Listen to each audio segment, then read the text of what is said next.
Instacart Fridays. Yetis, the U.S. women's national team is going for 3 world titles in a row. But there's only one thing we can do to support the team. What is that, Jack? Eat. Eat. So we curated the perfect Instacart order for your watch party. The best cart yet. We made a pre-filled Instacart order that includes mine and Nick's favorite snacks, drinks, and guac. Which is extra, didn't even have to ask. All you have to do is click the link in this episode description, and you'll see a couple dozen items for your soccer watch party in your shopping cart. This is Nick, and I tossed in almond butter, dark peanut butter cups, and some mango jerky. This is Jack. I picked out some popcorn and a classic frozen pizza for you. This is amazing, Jack. It's our own T-Boy cart, and you can try out Instacart by catering your party with the best cart yet. We made it, so it's literally the T-Boy of shopping carts. Like, you don't need to pick up anything. We picked it up for you. Jack and I were on it. A couple clicks and an Instacart shopper brings those goods to your door. Besties, to try out our custom T-Boy shopping cart, tap that link in our episode description. Click the link in the show notes and check out the best cart yet. Gotta support the team. Gotta support the team.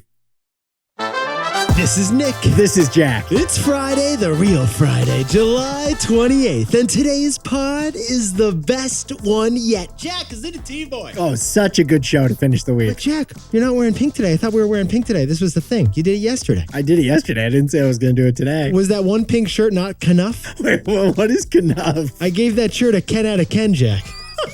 Oh, are you spreading the Kenergy over this pod right now? Feeling the Kenergy, Jack. Should we hit the first story, Jack? Yeah, we should. Yes, we can. Yetis, for our first story, we've looked at the numbers, and 2023 is the year of the She-conomy. The She-conomy. You got Barbie, you got T-Swift, and you got the Women's World Cup. We just found out the gender of the economy. What is it, Jack? It's a girl. Yes, it is. For our second story, McDonald's stock just hit an all-time high. And yes, it's because of Grimace. And our third and final story, just this month, TikTok has quietly launched 3 huge things. Yetis, TikTok is zucking Amazon, they're zucking Spotify, and they're even zucking Twitter. But Yetis, before we hit that wonderful mix of stories. That is a mix of stories before a weekend, Jack. Enough. What a ridiculous word. Feeling the energy. Yeti, Shark Week finishes up this weekend. But sharks never sleep, and Shark Week never really ends. Because sharks aren't just the world's biggest fish. Oh, Jack and I jumped in T-Boy style. Turns out sharks, when it comes to the numbers, are profit puppies. Get this. The Baby Shark song is the most watched YouTube video in the history of the world. We're talking about a shark tune for toddlers that has 12 billion views. Billion. How about Shark Tank on ABC? Shark Tank has 14 seasons. They just kicked off their most recent one. And shark movies in the box office? Jack, those things, they take a bite out of the box office, my friend. There are $1 billion of cumulative shark ticket sales in the box office. Now, Jack, if we're going to talk about shark movies, we got to talk about the official Mount Rushmore of shark movies. Yep, here it is, Yetis, the official Mount Sharkmore. Mount Sharkmore, the 4 best movies, the 4 biggest movies involving sharks. In no particular order, we got to mention Jaws first. Jaws, 1975. Since then, we've all been looking for dorsal fins out there. I think I see one. Nick, the theme song for Jaws? Huge moment for the tuba. Big for the tuba industry. The tuba's biggest moment ever. Second, we got Sharknado. Classic. Literally tornadoes of hammerhead sharks. Yeah, they got robbed at the Oscars, Jack. Third, we got Deep Blue Sea. You got Samuel L. Jackson, LL Cool J, and one huge bloodthirsty shark. Great performance or greatest performance? Let's go with the latter, Jack. But the #1 highest grossing shark movie of all time. Besties, the biggest head on the Mount Rushmore of shark films. What is it, Jack? The answer comes at the end of the show. Oh, we got to get a hint, my friend. Fish are friends, not food. If you know, you know. Jack, let's hit our 3 stories. 15 years before this song, 2 boys from the Northeast met in the dorm. They had an idea that caused a cultural storm. It's the best one yet, but the best is the norm. Jack, Nick, that's it. I don't even think they need to practice. 50%, that's a fat tip. T-Boy City on your at list. If you know, you know, cause we ready to go. We can't wait no more, so just start the show. Start the show. For our first story, there is one economic force above all others this year, and that force is girls. 2023 is the year of the she-conomy, and the numbers prove it. Yetis, we are halfway through the year, and Jack and I have noticed a huge trend that we just had to talk about with you. Young women are splurging in this economy. The 3 biggest economic events of the year all broke records. And it's all thanks to ladies. Besties, never have more X chromosomes run the economy than right now. Exhibit A, the Barbie movie. The Barbie movie. It powered the biggest box office weekend of the year. And the reviews last weekend were so good that this past Tuesday was the biggest Tuesday of ticket sales for any movie ever. Jack, main character? Female. Director? Female. 70% of the moviegoers? Female. Now let's turn to Exhibit B, the Taylor Swift concert tour. The T-Swift concert tour. Her Eras Tour, Yetis, is going to hit $1 billion in sales this year, another record. The old Taylor can't come to the phone right now. She's too busy beating Elton John for the highest grossing tour of all time. And Jack, can we talk about the economic force of this thing? Her concerts caused such an economic splash that she added $5 billion to our economy as Swifties travel to see her. Glendale's the new Vegas. Exhibit C, the Women's World Cup. It just started, but already the Women's World Cup is setting economic records. It's the most attended women's sporting event in history, up 54% from 2019 World Cup. So Yetis, let's add it all up. You got the biggest movie, the biggest musician, the biggest sporting event of the year. Barbie movie, Eras Tour, and ponytailed midfielders have all converged to create a spending explosion. All 3 created by women. All 3 targeting women consumers. All 3 funded by women investors and buyers. It's the she-conomy, and we're all living in it. Oh, we're all in the middle of it. So, Jack, what's the takeaway for our buddies over in the she-conomy? We found 3 reasons why young women are powering the economy right now. First reason for the she-conomy, women are driving the labor market. There's more women making money in America than ever before. Last month, Jack and I told you the women's workforce participation rate in America hit an all-time high. The second reason for the she-conomy is an emotional catharsis. Women have just had a disproportionately harder time over the last 3 years. At the beginning of the pandemic, professions dominated by women were hit the hardest. You got remote schooling putting more childcare burdens on women during the pandemic. And then women had to suffer the emotional toll of Roe versus Wade getting overturned. Jack, you don't need a girl dinner right now. Women need an outlet right now. And the third reason for the she-conomy is the underserved market finally getting served. Look, Yetis, men in power tend to steer product development to their own preferences, male preferences. So this year's Barbie movie, Eras Tour, and Women's World Cup tapped into a huge pent-up demand. And that is why 2023 is the year the she-conomy became the economy. For our second story, McDonald's stock just shockingly hit an all-time high. McDonald's is riding a Grimace high, so it's also launching, get this, a second chain of McDonald's restaurants. A new McDonald's brand, but more on that in a second. Yetis, the last time we covered McDonald's, the focus wasn't on Ronald. It was on Grimace. It was on Grimace because McDonald's had resurrected their old creepy purple mascot, hadn't they, Jack? This old creepy purple mascot, it looks like Barney the dinosaur if he were melting. Jack, it's kind of like an eggplant that got bitten by the Spider-Man spider. Correct. Yeah, I have nightmares where I'm having a nightmare about the Grimace.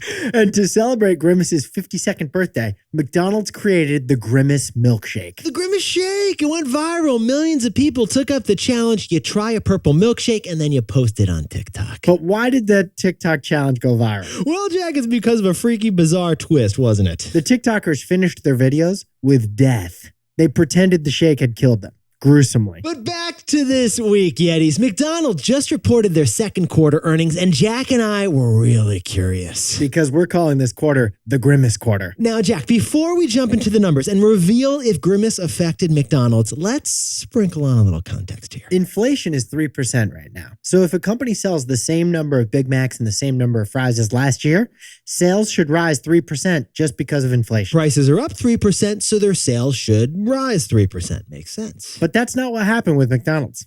Sales rose by triple inflation. McDonald's sales tripled from last year. Revenues jumped by 10% for McDonald's in the second quarter, which for such a huge company is a huge jump. It's a $200 billion company. Sit down, stand up, and just sit back down again because you're just full. Who did executives credit for that outperformance? Well, Jack, so glad you asked. They credited Grimace. The purple killer whose murder weapon is a purple milkshake. The CEO of McDonald's literally cited Grimace for driving the sales surge. Here's what he said. This quarter, if I'm being honest, the theme was Grimace. And you better be honest, because the SEC will get you, buddy. Yeah, these billions of people, billions with a B, watched those Grimace shake videos on TikTok. And then millions actually ordered those Grimace shakes in real life. It's a real-world example of a social media trend clearly translating into new sales. And besties, the wildest part about all this, McDonald's barely spent any money on the entire promotion. It didn't spend $1 to spread those billion videos on TikTok. They haven't even fixed their McFlurry shake machines, which are still always broken. But McDonald's stock ain't broken. And why is that, Jack? It reached an all-time high yesterday. And that wasn't all. So, Jack, what's the takeaway for our buddies over at McDonald's? Old IP drives new sales. Yeah, it is McDonald's go-to move to boost sales. It's to launch promos based on their old McDonald's characters. That's right, old McDonald's. Yeah, had more than a farm. Last year, Yetis, McDonald's brought back the Happy Meal, but for adults. This summer, Grimace gave McDonald's its best quarter ever. What's the next hit? Another growth plan based on old McDonald's IP. Shocking news from executives yesterday. McDonald's is going to open a second restaurant chain, a second brand. That's right. Early next year, McDonald's is going to test out a new restaurant concept called Cosmic. Cosmic, as in COSMC. And what is Cosmic, Jack? Mick, like McDonald's. Cosmic is the name of an old McDonald's mascot.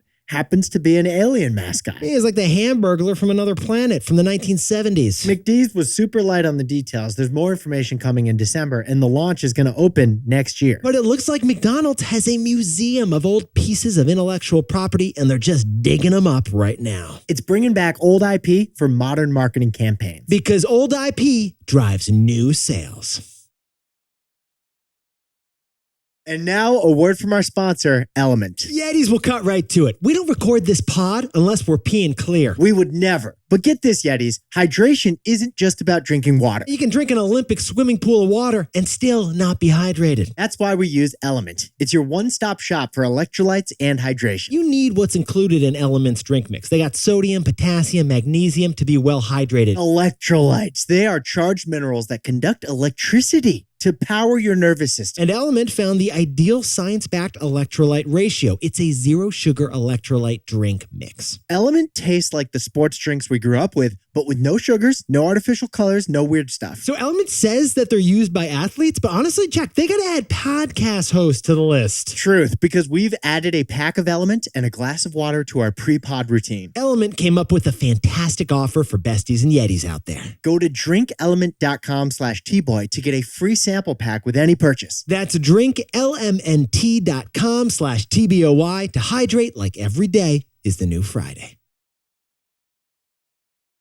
Rocket Money. Yetis, every month for 2 hours, Jack and I read the worst book ever. It's the 15th of the month for me, and that brutal book is my credit card statement. Yeah, you're like trying to remember all those things that you spent money on. Wait, what are these things? By far, the worst part is realizing I'm still paying for that subscription I should have canceled. Yeah, $15 a month for Streaming Plus. A monthly oatmeal meal kit delivery? $85 for a flour delivery going to our old address. Turns out 80% of people have a subscription they forgot they're paying for. 80% of Yetis are paying for something right now that you're not using. Rocket Money is the personal finance app that finds and cancels those unwanted subscriptions. It also monitors your spending, helps you lower your bills all in one place. Since using Rocket Money, we've gotten clear alerts and notifications about subscriptions we may want to ditch. Which makes that 2-hour credit card review at the end of the month a little less freaky. Stop throwing away your money and cancel your unwanted subscriptions. And manage your expenses the easy way by going to RocketMoney.com/tboy. That's RocketMoney.com/tboy. What the heck? Let's do it a third time. RocketMoney.com/tboy.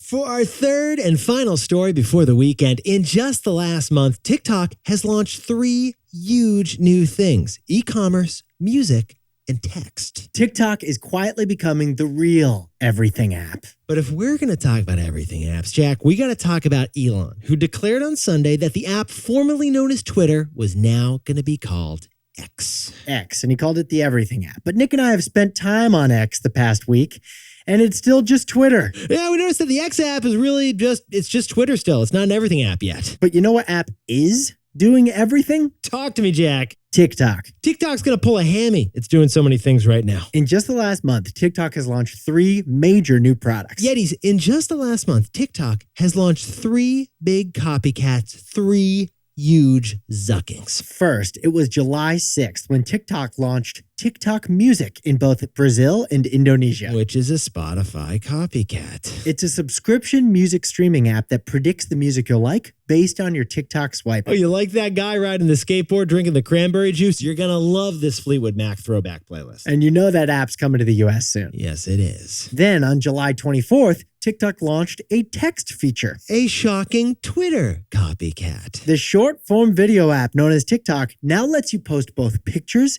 and text posts too. Your buddy Timmy's TikTok video is actually just a 280-character poem on letting go. And just a couple days ago on Wednesday, July 26th, both Reuters and the Wall Street Journal reported that TikTok Shop launches in the US next month. You guessed it, an Amazon copycat. This is the biggest one. TikTok Shop. It's not just letting creators add a buy link to the videos that they're posting. No, Yetis, this is TikTok physical warehouses to hold made in China goods that'll be sold on TikTok. So you can buy a cute TikTok top in the TikTok app. Jack, is that 3 stage 5 zuckings? Only Zuck can commit a stage 5 zucking. Good answer. So Jack, what's the takeaway for our buddies over at TikTok? It's the spider defense strategy. Build a web so thick you can't be untangled. Yetis, TikTok has been at risk of getting banned for years now. But in March, Jack and I published a pod with this particular takeaway. TikTok is too lit to prohibit. That's what we said. And this was the idea. Our politicians don't have the political will to ban something so popular with constituents. And TikTok seems to agree. So they've gone from playing defense to playing offense. Exactly. Each new product that we just described that they've added in the last month, it makes their connection to constituents even stronger. And the more connections it has with American voters, the harder it will be to ban. Both practically and politically. TikTok is building a spider web so thick, America can't untangle it. Jack, can you harness that Kenergy and whip up the takeaways for us for the Real Friday? In 2023, women are powering the economy. It's the year of the She-conomy. Women are working, they got pent-up demand, and they're finally getting served. For our second story, McDonald's stock is at an all-time high, and it's testing a second restaurant chain early next year. Because old IP, it drives new sales. And our third and final story is TikTok. They're launching music, text, and e-commerce this summer. It's the spider defense strategy. You build a web so thick, America can't untangle you. But Yetis, we're not done with the pod yet. Here's what else you need to know today. I love how you do that, Jack. First, America's GDP rose 2.4% last quarter, defying expectations of a recession. 2.4% economic growth? That's nothing like a recession. And second, MasterCard just reported that you're spending 150% more on international travel than before the pandemic. Than before the pandemic? Than before the pandemic. Like we said, Yetis, less Magic Kingdom this year, more Amalfi. And finally, Congress just held a landmark panel on the existence of aliens with former Air Force leaders. If there's one thing that's going to bring us together right now, it's UFOs. On TikTok. Now, time for the best fact yet. This one whipped up by Jack and me because we got to answer that question from today's intro. What is the highest grossing shark movie of all time? It's Shark Week. We got to answer the question. What is it, Jack? It's not Jaws, it's not Shark Tale, it's not Open Water, and it's not The Meg. No, it is not. The highest grossing shark movie of all time? It's Finding Nemo. Finding Nemo. Remember those sharks? Fish are friends, not food. If you round up, this is definitely a shark movie, Jack. It's really not a shark movie, dude. They're in one scene. They got the fifth head of Mount Rushmore. It's a cameo at best. That movie made $340 million at the U.S. box office and $1 billion worldwide. Nemo! Yetis, you looked fantastic all week. Jack, you're looking amazing over there, my friend. That's a stretch. That doesn't work. No. Absolutely struggling. I'm rounding up on that one too, man. Yetis, this weekend you should absolutely play our T-Boy Pop Biz Pop Quiz. 5 questions on this week's pod. If you get it right, you can have the keys to the podcast. Play the quiz, celebrate some wins, and Jack and I will see you Monday. These aren't keys, they're Kens. Can't wait.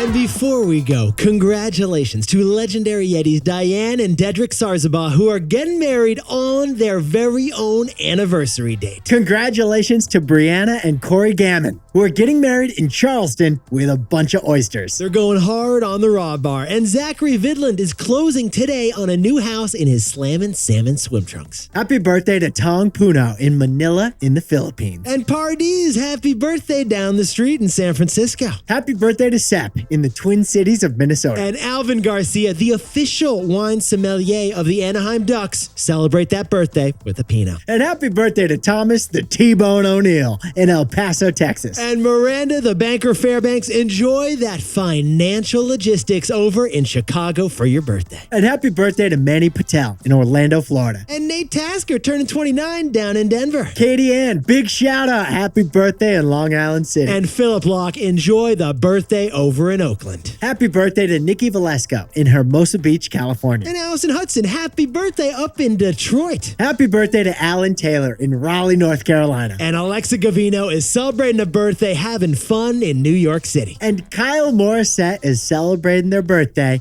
checking out some Barbieheimer. You can do it, Kyle. You can do it. And to anyone else celebrating something today, make it a T-Boy. Celebrate the wins. Bring the Kennedy. This is Jack. I own stock of Amazon, and Nick and I both own stock of Spotify. Nice job feeling the Ken, like just rolling with that, was dude. hilarious. That was not easy to pick up on. That was great. This is not enough. What else did you say besides canal? Oh, Ken out of Ken is where you picked it off. Oh, and then you said, yes, we can. Yes, we can. That was it, yeah.